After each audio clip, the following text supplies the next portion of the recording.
Fit Nation, it is day 21, and we are 30% into this challenge. And I have added 3 classes to the schedule, so Monday, Tuesdays, and Thursdays at 9 a.m. These classes, again, are restricted to 6 people as always. However, if you are coming with somebody from the same household and you're able to share a cage, you can count yourself as 1, okay? So, any spouses or partners or people coming with their kids, you can share a cage, count yourself as 1 person, all right? Okay.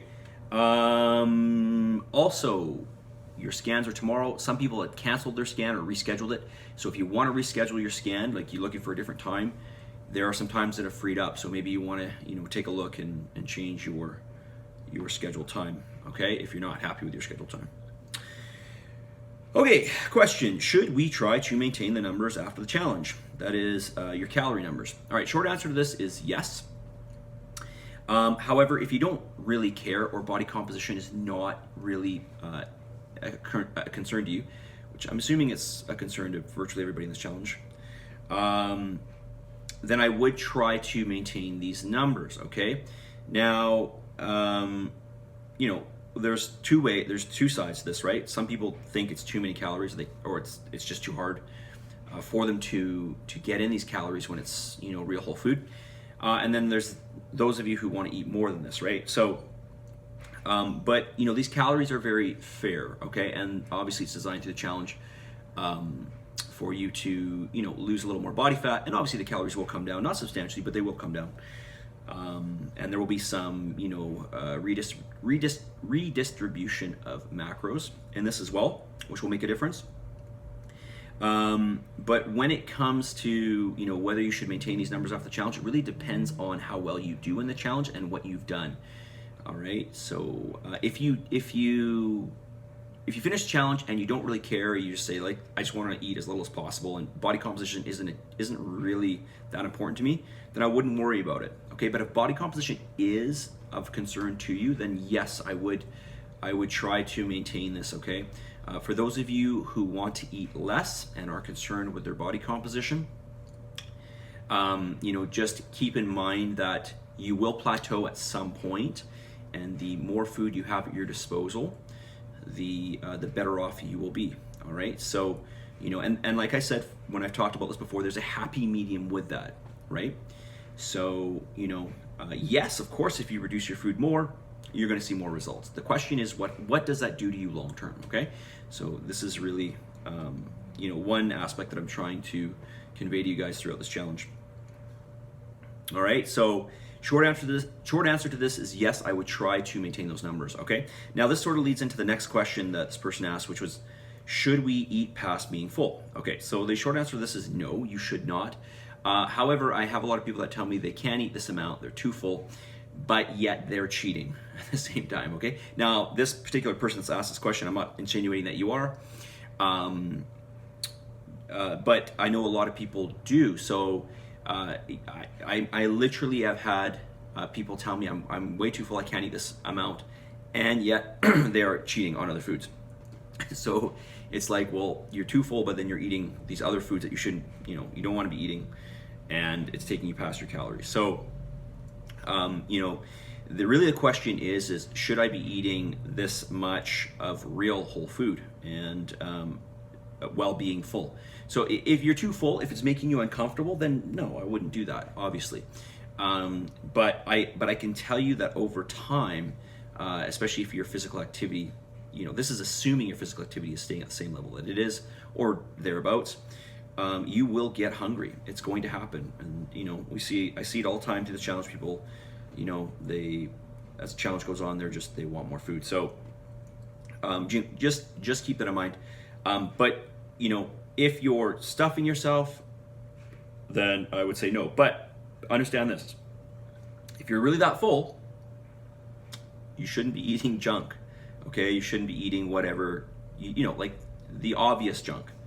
Like I don't want to hear from you. You're too full, but you're eating. But you did have some cookies, or you did have some cake, or whatever. I'm not saying you can't have that. I'm just saying, like, if you can eat that, then why not replace that with some real whole food, right? Because you can eat that. So right? Remember, real whole food is more voluminous, right? This is why it's so hard.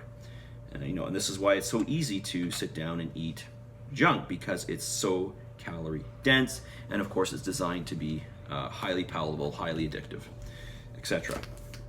Okay, let's talk about a bar that people ask me about regularly. Nobody's asked me this round, but I'll talk about it. It's not really a protein snack, but it is a snack that I would say is okay.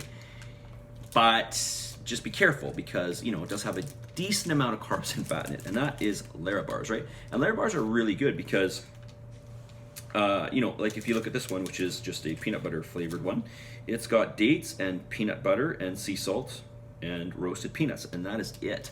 So again, another great whole food bar. The only problem with it is it's low in protein, and it's relatively high in fat, which is fine. You need some fat, and it's pretty high in carbs. So the upside of this, it does have a decent amount of fiber for such a small bar, about 4 grams. Not a huge amount, but it's something. But if you're looking for a treat, like something sweet, this could be a way to go. But for such a small bar, this bar is like really tiny, right? Like, I don't have huge hands, and you can see how small this bar is.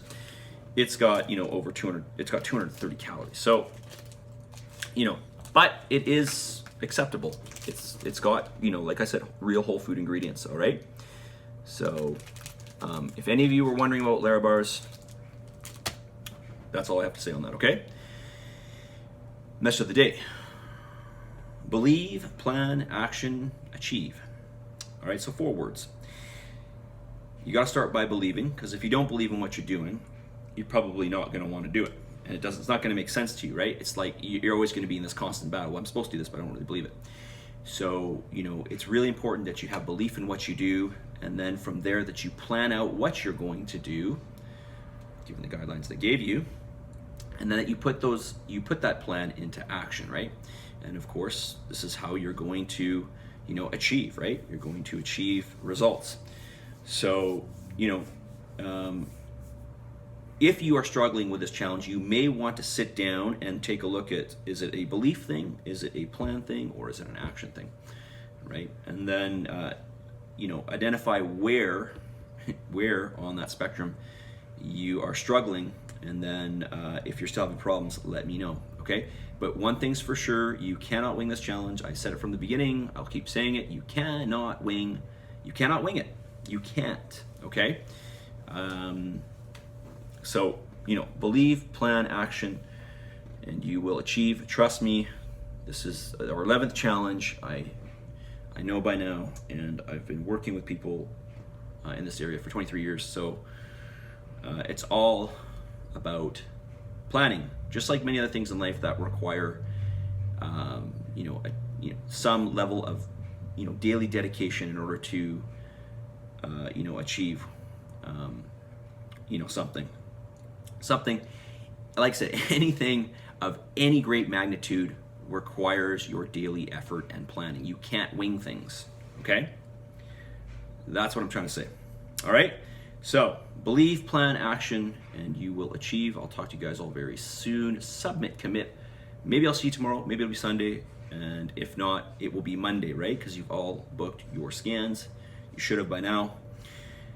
Positive energy, positive vibes. Believe in yourself, and give some gratitude, especially if you're feeling down in the dumps. Give some gratitude, and I'll talk to you all very soon. See ya, guys.